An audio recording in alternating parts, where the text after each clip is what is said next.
Oh, man. I am more confused than someone from my generation trying to explain what a woman is. Backlash 2026 is in the books, and I was going into this pay-per-view with the lowest expectations. Actually, the day of, I actually forgot Backlash was on. Coming into this pay-per-view, I'm not gonna lie, I didn't give two hells that this pay-per-view was happening. But now coming out of the pay-per-view, you guys will understand where my mindset is in terms of this company right now. I have done one show review before, and how this is going to work is at the end of every match, I'm going to rate every single match out of 5 stars. And once I get through the entire card, I'm going to give the overall show a star rating out of 5 stars as well. This is not Dave Meltzer, so you won't see 6 stars. The first match on the card is Seth Rollins versus Braun Breaker, and this set the tone for the entire pay-per-view. I did not have high hopes for this match whatsoever. I did not care for this match whatsoever. I thought this pay-per-view was just going to be like WrestleMania and just be, you know, just a few matches and then a lot of commercials. But I was wrong. I was definitely wrong. They actually let the performers on this show do what they know how to do best, which I feel like needs to be more of a consistent thing going forward, because what happened at WrestleMania is absolutely how is that even legal what they did? We got ripped off, bro. Let's be honest. But yeah, we got Seth Rollins versus Braun Breaker. Like I said again, heading into it, didn't really care for this match, didn't care for the story. The whole Vision thing kind of just lost me. I mean, it's not really anyone's fault, it's just kind of injuries. Dude, the Vision is so cursed, I swear. Literally everyone has gotten injured from this group. But this match was actually really freaking good. They actually got me invested. It's really hard to get me invested in something I don't care about, but these two guys did that. There was one point in this match where Braun Breaker was going for you know, the running around the whole entire arena spear thing like a lunatic. So he was going for that spear, and then as he was in midair, Seth Rollins caught him with the super kick. My goodness, that spot made me jump out of my chair. That was insane. It looked a little awkward, I'm not gonna lie, but my goodness, it was still sick to see. This wasn't just your average wrestling match. There were actually spots in this match that kind of made me pop and that I will actually remember for quite a bit of time. There's another spot in this match where Seth Rollins hit the buckle bomb to Braun Breaker, but then Braun Breaker came back with this vicious clothesline. My god, these two were just hard hitting during this entire. They looked like they wanted to kill each other in that ring. We probably shouldn't do that though. That's you know, we're not trying to be Vader 2.0 up in here. There was just so much memorable things that happened in this match. Another one is Braun Breaker went for the Hurricane Rana while Seth was sitting on the top rope, and Seth he kind of landed on his feet. He kind of slipped a little, but he still landed on his feet, and the crowd went absolutely wild. And then Rollins hit a pedigree on Braun Breaker, but you know, Mr. Paulie in the corner is distracting the ref. Bro, I swear Evolution just left referees behind. They are the most retarded breed I have ever witnessed. And then eventually during this match, Austin Theory and Logan Paul come out to try to help Braun Breaker win the match. We all should have thought that was gonna happen. I kind of forgot about Logan Paul and Austin Theory, I'm not gonna lie. I was just so invested in the match, I didn't give 2 hells about what the Vision was doing. So Seth eventually fights off Austin Theory and Logan Paul, but right as Rollins entered the ring after fighting off Austin Theory and Logan Paul, Braun Breaker hit Seth with a devastating spear, bro. I thought that was it. But Rollins did kick out of that, and that made me lose my mind, because we were kicking it into another gear after that. It was nothing but intensity after this. Braun Breaker then tries to go for another spear, but mid-air as he was going for the spear, Seth Rollins countered that into a pedigree. He's done that like a lot of times, but every single time it just makes me lose my mind. It always looks so good. And then Rollins goes up for the avalanche stomp, and then when I thought it was all said and done, when Rollins was going for the avalanche stomp on the top rope, he gets countered mid-air into a spear, and 1, 2, 3, that is the match. That was was an amazing finish, just an overall really freaking good match, dude. There was a lot of spots throughout this match where I just, I walked away throughout the show, and usually in the first match you don't remember many things that happened because it's the first match, but leaving the show there were still things that I thought about during this match, which lets you know they put on a hell of a performance, dude. It was just classic back and forth action. They were giving each other everything they got in their arsenal, and eventually Braun Breaker caught Seth Rollins off guard mid-air, might I add. That is insane. I would have died. If I was Seth Rollins' position, I would be dead right now, because as you can probably see, I am not built like a Seth Rollins. Yeah, I'm more built like The Rock. That's what the ladies say to me. Rock when he got off steroids, maybe. Just a really good performance out of these two guys. And out of 5 stars, I am giving this match 4 out of 5 stars. This match was really good, and it set the tone for the entire pay-per-view that I came in having no hope for, no confidence in. This is one of the best WWE matches I've seen in quite a long time, because as we all know, they're in a big slump right now. But my mindset was, after this match, okay, they put on a really good match, I'm just gonna guess the rest of the card is just gonna be mid. But that kind of quickly proved me wrong, because next up we have Sami Zayn versus Trick Williams for the United States Championship. And oh my goodness, this storyline, my dude, oh my goodness, I'm getting mad. This storyline reminds me of the 2019 Roman Reigns costume segment. Bro, we got AI and the Gingerbread Man in 2026 WWE. At this point, just do the Katie Vick story again, because why the hell not? Going into this match again, I did not. This is going to be a pattern throughout this entire card. I really didn't care about much, but again, during this match, they actually got me quite invested, even though the storyline they have been given is utter. This is 2019 WWE we have ever gotten during this slump. We got Gingerbread Man and AI, and like, just, bro, what are we doing? This had to be a storyline Vince McMahon pitched WWE when he was driving 115 miles per hour. That is the only explanation. During the tail end of this match, they actually got me quite invested in the match, because again, this match was just a really solid match. And of course, the dynamics here are a little awkward, because Sami Zayn is kind of in that arc of like, he's, technically still a face, but people are booing him, and he's week by week using more and more heel tactics. I actually don't know, is he actually fully heel yet? Like, I'm not keeping up with Sami Zayn as much as I used to. I don't know if he's fully heel yet, or they're still in the awkward phase. I'm not watching everything right now, because my goodness, you see the SmackDown last, I'm glad I skipped that one. That was a blessing. But yeah, during this match, Sami Zayn was doing heel tactics. Sami Zayn hit Trick Williams with a stick while the referee was distracted by Lil Yachty, and Yachty, you should have seen Yachty's facial reaction. He thought he was about to cost Trick Williams the match, because he was getting a little overzealous talking to the referee, and Sami Zayn capitalized on that like the classic heel character. So we see him kind of transforming into this heel character, and him despising the crowd more and more. And then eventually during this match, the ref got distracted again, and the Yachty hit Sami with the kendo sticks.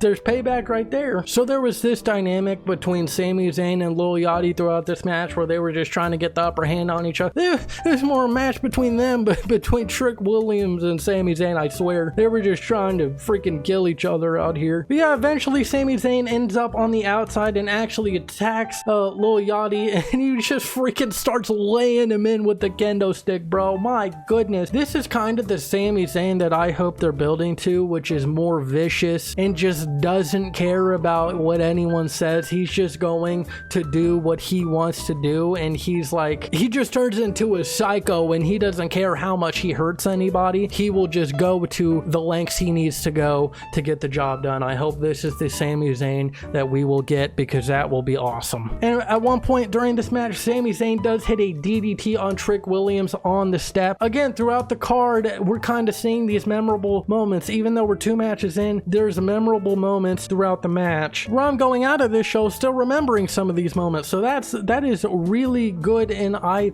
feel it. WWE needs to continue this because I'm tired of boring pay-per-views where nothing happened. And another point during this match, Sami Zayn haluva kicks Yachty, Lil Yachty on the outside.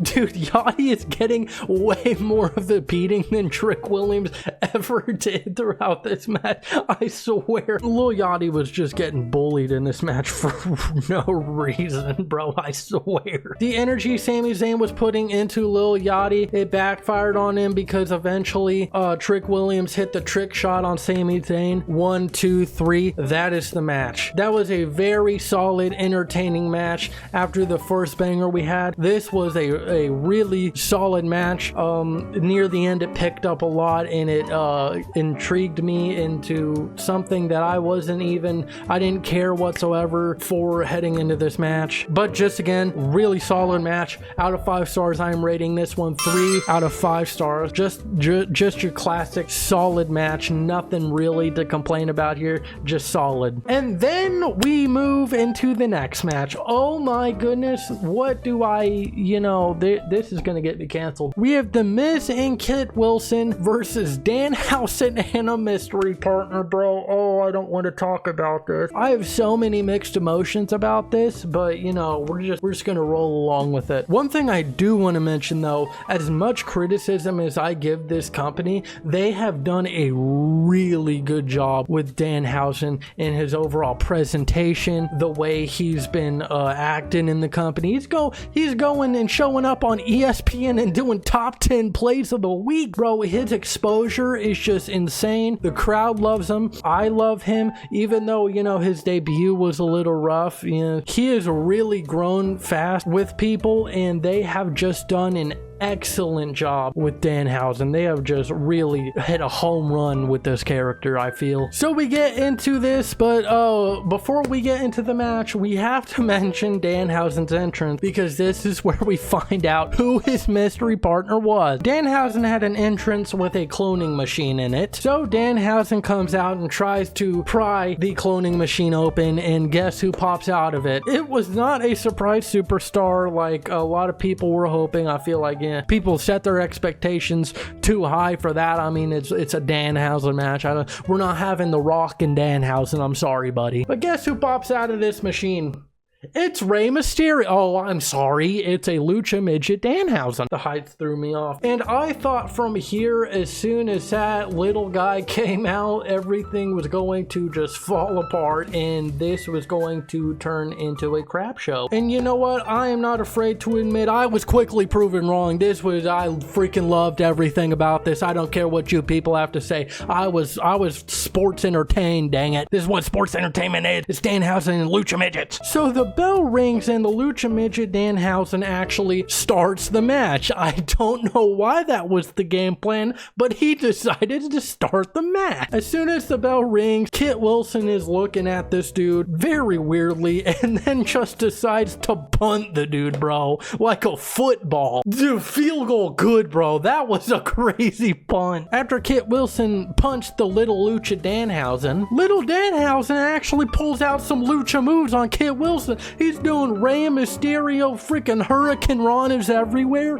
He's freaking jumping off the ropes like he's like the early 2000s Mysterio, bro. Eventually, little Danhausen does get beat up because, his size is, he's not really gonna have the upper hand for long. So Danhausen gets tagged in, and he has this really fun hot tag, and the crowd is just getting so hyped because, dude, everybody is behind Danhausen. WWE have hit such a home run with the Danhausen character. There was another point throughout this match where little Danhausen suicide dives outside of the ring onto The Miz and Kit Wilson. I forgot if it was them. I might have just been Kit Wilson. I'm not too sure. But the landing he took on that suicide dive, oh my goodness, that was I thought he was injured after that one. He like almost landed right on his neck. I was getting a little worried for him. I don't know why I'm talking crap like this guy wouldn't wrestle wrestle in circles around me and probably beat me up. I need to know my place, and that is at the bottom. And then eventually little Danhausen and Kit Wilson get to the top of the ramp, and Kit Wilson throws little Danhausen into the cloning machine. The cloning machine closes, and you already knew what was going to happen when Kit Wilson threw him in there. The cloning machine turns on, starts doing a little shake, and pops open. Little Danhausen comes out, and then 5 more come out right after him, and they start pummeling Kit Wilson, bro. This is a literal gang attack. They were going crazy on him. They were kicking and punching him like Kit Wilson owes them some money. And eventually we get back into the ring. Dude, the little Danhausen picks Kit Wilson up and then slams him on the ground. How freaking strong is this guy? My goodness, pick Kit Wilson up. Oh my goodness. How you gonna pick someone up and weigh 50 pounds? I don't get it. And then little Danhausen tries to curse Kit Wilson, but a really clever thing happened in this match. Kit pulled a mirror out while he did the cursing symbol to little Danhausen, and little Danhausen freaked out, dude, because he basically cursed himself. So he was just freaking out. He was panicking, and they used that to get the upper hand because Miz hits the skull-crushing finale on little Danhausen. I thought that was it, but Danhausen came in for the save, and everybody went wild. Everybody was freaking into this thing like it was The Rock and John Cena, bro. I swear. Everyone was invested. I was probably more invested than I should have been, because it is a Danhausen and Midget versus Kit Wilson and The Miz. Why is this going so hard, bro? And then Miz pulls out a fire extinguisher, and we are kind of telling the story here where Miz, for all these weeks, saying this curse thing isn't real. I am not really freaking cursed. This is some storytelling here, because he pulls the fire extinguisher to make it go off on little Danhausen and Danhausen, but it doesn't work. It malfunctions, and then he lifts it up, and then it starts working, and he sprayed himself and then sprayed Kit Wilson. He sprayed people, and then that leads to Danhausen hitting the pump kick. 1, 2, 3. Danhausen and Lucha little Danhausen get the win, bro. This was a lot more entertaining than I thought it would be. Holy crap. I don't care what anyone says. I was thoroughly entertained. This match was everything it needed to be, and when you have something like a comedy match like this is how you're supposed to do it. It should be fun and entertaining and kind of just like a cool down for the audience to just sit and enjoy, and this is exactly what it was. I was thoroughly entertained throughout this match. Out of 5 stars, I am giving this match 3 out of 5 stars. Just a really solid match. Wasn't really that important either, so yeah, but 3 out of 5 stars. This was a really solid match throughout the night so far, just solid off the board. And then our next match is Asuka versus Io Sky, and I will say I was making dinner throughout a good portion of this match, so my rating for this match might not actually be accurate to what the match lived up to, but my rating for this match was still pretty high, because when I came back and started watching again, they got me invested, dude. They were going insane. I was just so invested. When I came back, it took me like 2 or 3 minutes to, get invested. These two performers are just such professionals and so good in the ring, dude. Like, in their chemistry, they did have a little awkward moments in there, but I feel like they do have really good chemistry, and these two just really put on a really solid match. Both were very physical throughout this match. They were just taking shots at each other, slapping each other. Eventually they ended up in a freaking brawl, dude. Like, they were trying to rip the skin off of each other, dude. My goodness. There was one point during this match where Top Rope Hurricane Rana was reversed by Asuka into a surprise roll-up, and that reverse was freaking insane, because that was almost a 3. I thought that was it for a second, because the count was really freaking close. That made me jump out of my seat, because I thought it just ended right there for a second. And then another point during this match,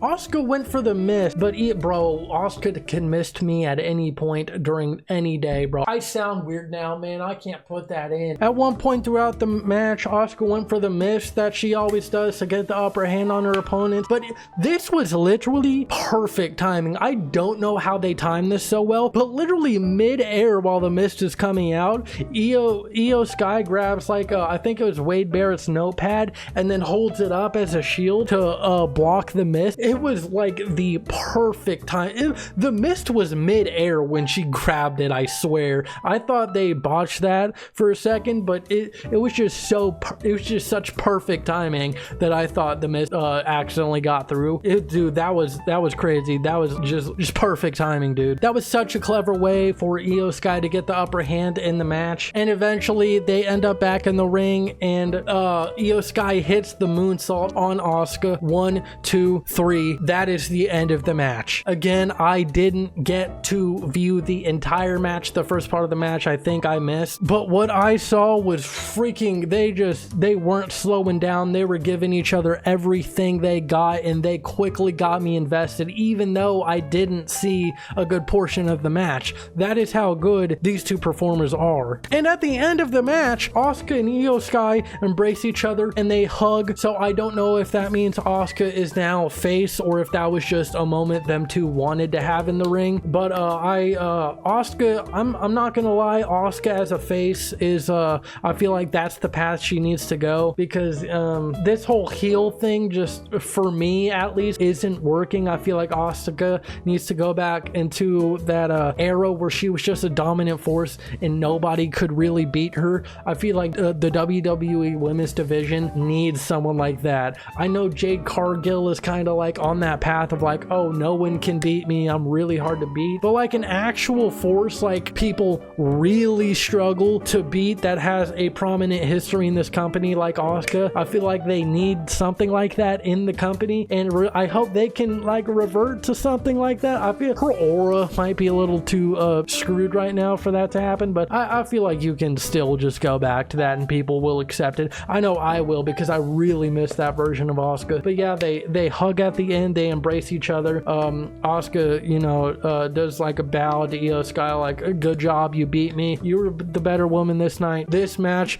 was really good, even though I missed a good portion of this. For that reason, I am giving this match 3.5 stars out of 5. Really good match. Again, even though I missed a good portion, this was so freaking good, and this is the stuff that that they need to produce and keep doing, because the match quality actually matters, and it gets me intrigued more into the storylines when good matches happen rather than min matches and you're trying to sell weird stories. It just doesn't work. You really need the good matches to sell some people, including someone like me, because I do care about match quality. But here's this really freaking solid match from these two. Props to them, man. And then we get into a portion of the show where I don't know how to feel, because, well, I'm just gonna get into it. John Cena makes an appearance. He comes out, people are losing their minds. He gets in the ring, and for a second I thought, oh my goodness, they screwed up his heel run so bad. They're gonna do a last match, aren't they? They're just gonna do one more match, aren't they?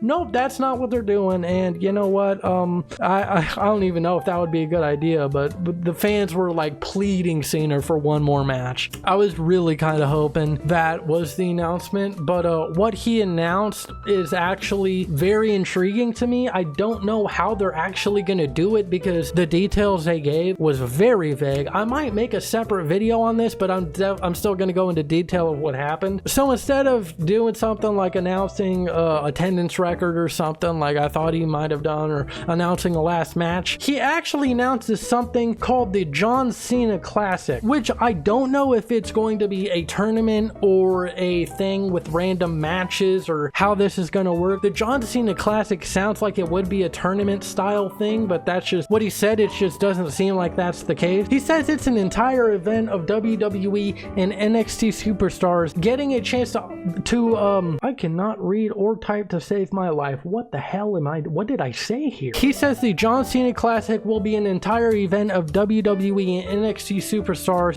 where they get a chance of opportunity to be crowned a champion. Yes, there will be a new championship in WWE. So he says a new championship will be debuting in WWE, and he says a championship he will be putting his name on. So I don't know what the title is going to look like, or what this title is even for. I guess it's a fan thing, but you still have to compete. I don't get it. I guess you compete and then the fans, or you try to earn the fans like trust and whatever. I don't know. I don't get it yet. It's still so vague. vague and I guess still in the early processes. He says this, which is the most interesting part. He says the audience will get to vote to crown the champion of the John Cena Classic. I don't know how that's going to work.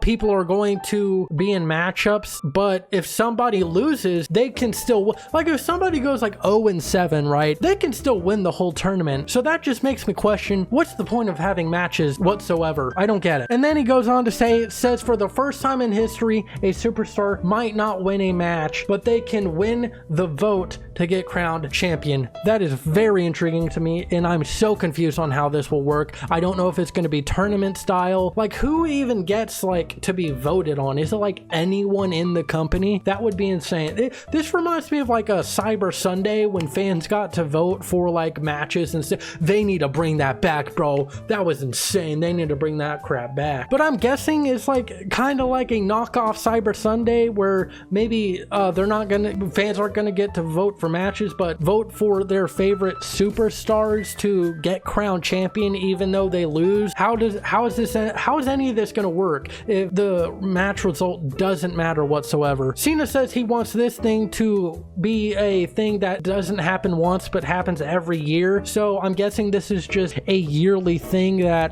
they want to happen, where it's just like a championship defended once a year, which I find intriguing, but like of course it's up to the fans. So I guess it's like a participation trophy championship for the most fan favorite in the WWE at the time, I'm guessing. I don't know. Still very vague on the details, but yeah, I'm happy to see John Cena and that he has his own kind of match stipulation type thing in the WWE now, and I really hope this thing works and turns out well. I'm very intrigued by this, but also a little concerned with how it's going to work. John Cena is my favorite superstar of all time. I think he's the GOAT. I pray this works and this sticks in WWE so his name can be, you know, remembered year by year and people like have something to dedicate towards John Cena. Now we get into the main event of the match. Of the match? What the hell am I saying? Of the show? I'm stupid. Roman Reigns versus Jacob Fatu for the World Heavyweight Championship. This is the match I was intrigued most throughout this entire show, and by far as well. I mean,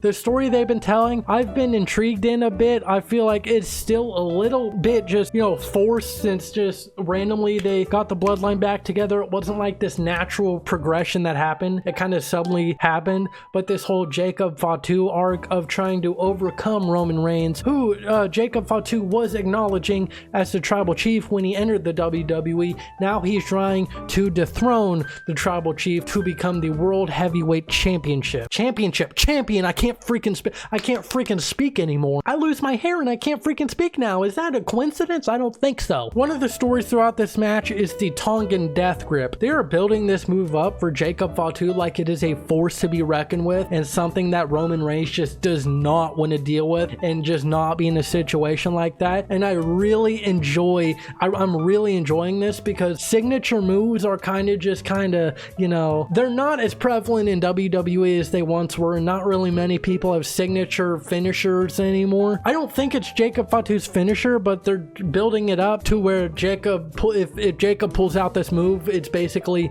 game over. So I really like that they're building this signature up to be like Jacob, like it's Jacob Fatu's thing. I really enjoy that a lot. But yeah, they start the match but going off back and forth a bit, and eventually throughout this match, very early on in this match, Jacob Fatu locks in the death grip to Roman Reigns, and Roman Reigns is kind of just panicking. He eventually gets out of it, but yeah, you could definitely see just panic in his face. He thought he was screwed at that moment. Roman Reigns could screw me at any point. Another point throughout this match, they go back and forth again, and eventually Roman Reigns hits a Superman punch, and he thought he was going to get the upper hand. He goes for a pin to Jacob Fatu, but Fatu kicks out at one, and instantly he instantly gets up after the one count, and the fans are losing their mind, and Roman looks absolutely shocked shocked. Like he just seen a ghost from his past or something, dude. Like he was shocked. It looks like he's never seen that before. It's like, what am I gonna do now? And eventually they ended up on the outside, and Jacob Fatu locked in the Tongan death grip again to Roman Reigns, and then he powerbombed Roman Reigns through the announce table. So Jacob Fatu had a really big upper hand now, getting further and further into this match, and Roman Reigns was kind of actually looking like the underdog. While Jacob Fatu had the upper hand, he was going for a corner move where he ran into the corner. I don't know what the move was called. I'm sorry, you just call me a casual. I should just be canceled now, Jesus. But yeah, Jacob was going for a corner move. He was running into the corner, but Jacob got caught with a spear, and just a spear out of nowhere. But Jacob kicked out, and you know, we're getting really in the midst of this match, and this is lining up to be a really good match, good solid match. And then Roman went for his spear again, but it was countering until like Jacob popped up Roman and then gave him like a backdrop. My goodness, that looked devastating. And then Fatu goes up to the top rope for his classic moonsault, but Roman kicks out at 2. Roman is really good at those near fall kickouts, bro. I always think like that's the end of the match when Roman like has a near fall, because he kicks out at 2.99 every single time. I don't know how he does it. Then at this point, no one's really had the upper hand at this point. They're just both kind of getting exhausted, so they're going back and forth. And then eventually the Tongan death grop.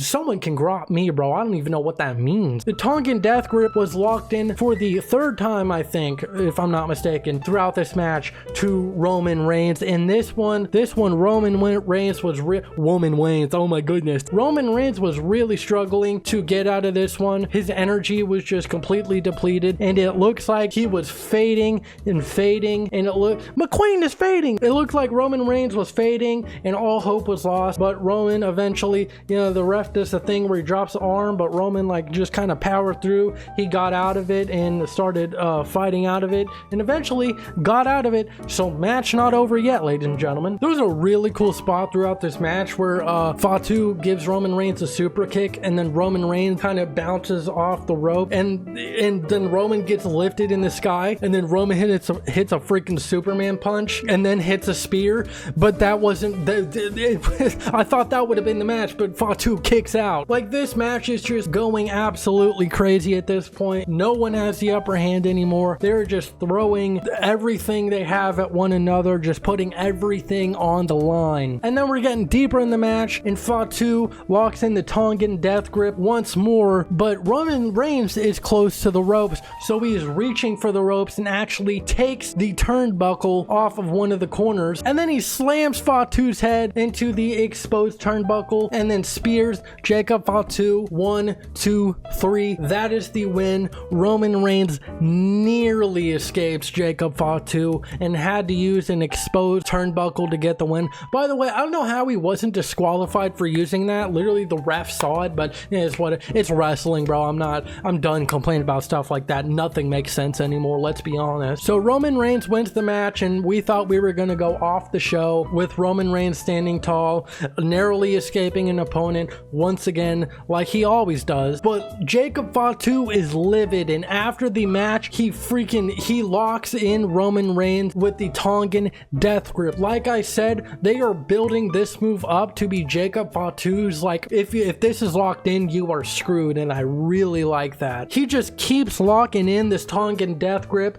and then referees are trying to get Jacob Fatu off of Roman Reigns, but Fatu is like hitting referees left and right. But then Fatu locks in his focus on Roman Reigns again, and then locks in the death grip once again to Roman Reigns. Security is coming out. They're trying to pull him off. Security is coming out. There's like 5 dudes. There's 5 grown men trying to pull one dude off of Roman Reigns, and they just can't do it, bro. Then Fatu eventually does release the death grip and then exits the ring, and then we thought that was it. We were just gonna go off the show with Roman laid in the ring, can't breathe, nothing like that. But then Fatu enters the ring once again because he is not done. He locks in the Tongan death grip once again, while the security once again is trying to get him off, and there's like 5 dudes again trying to get him off.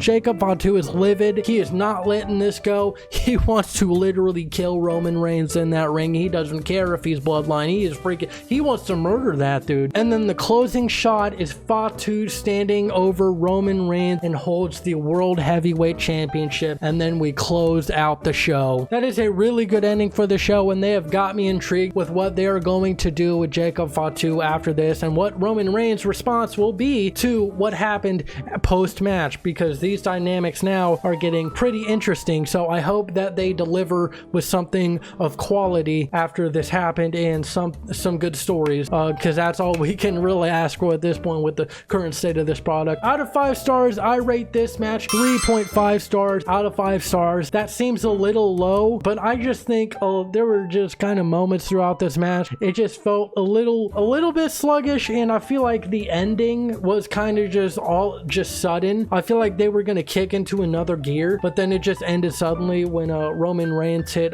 Jacob Fatu on the exposed turnbuckle and then speared him. It was a weird, just awkward way to end the match for me, but that might just be me. But yes, I do give this match a 3.5 out of 5 stars. That is a really solid match, really solid way to close out the show. Now the question everybody has is, out of 5 stars, what do I give this entire card overall? Overall, I am going to give this show 3.75 stars out of 5 stars. Really freaking solid card here. Everything was about 3 stars or a little bit more, which in today's WWE is really good. So 3.75 stars. I was going to give it 4 stars, but I just feel like with the amount of matches on the card, there's not really many matches here, and that kind of affects my rating a bit. For WWE pay-per-views, I wish they had more matches on cards, but like every match here delivered what it was supposed to. 3.75 stars out of 5 I feel like is a pretty good rating for this show, and I hope they can, you know, build some momentum after this show and actually